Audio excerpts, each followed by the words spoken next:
Kev G with a weather overview. How you doing out there, everybody? This is January statistics from a lot of the climate sites around the tri-state area, and you could see that warmth ran the table across the tri-state area. Yes, we had that early month snowstorm that took a lot of people, including myself, by surprise. But after that, I mean, this is just Bridgeport, Connecticut, warmest January on record.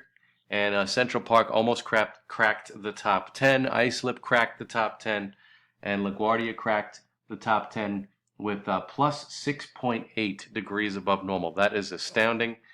Basically, that mid-January thaw never really let up, and that's basically all there is to it.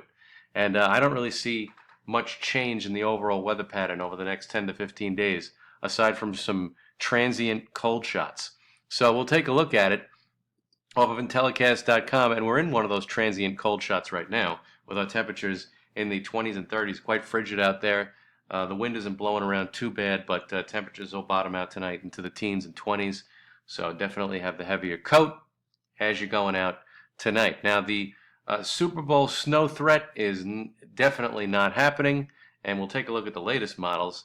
And what happens is, if we just back it up a little bit, this is Sunday afternoon. We have a storm going by to our north, and we have a weaker storm going by to our south. They never phase, they never get together, and that means that we're going to have a benign weather situation over the weekend with just some cold and dry weather, perhaps some snow showers as you're getting ready to kick off your Super Bowl festivities for Sunday afternoon, Sunday night. But that's basically the long and the short of it, a cheap thrill if you're a snow lover.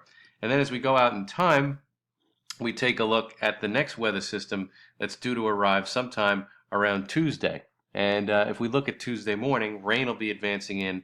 And even though it's cold to start, that cold air will be routed out very quickly as this strong storm system moves in from the west. And then we have a cold frontal passage that moves through on Wednesday. I think the bulk of the rain falls Tuesday afternoon, Tuesday night, but that'll need some fine tuning.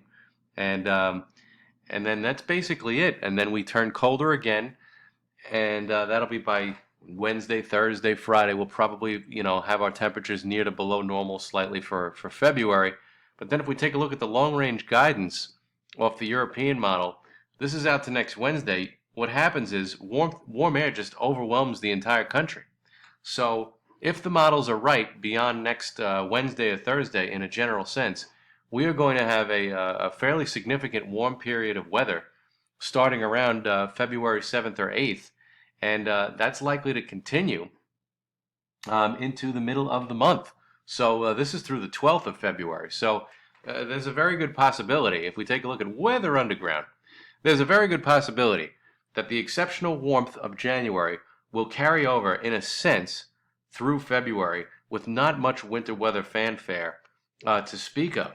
Everything in terms of the storm tracks and in terms of the overall pattern, they're just not lining up for a major winter storm around these parts. And likely in the long run, you're going to see what we've seen. Basically, back and forth with the temperatures, biased on the warm side, with chances of rain and perhaps a little bit of snow here and there. But until further notice, no major winter storms are in the offing for the next 7 to 10 days.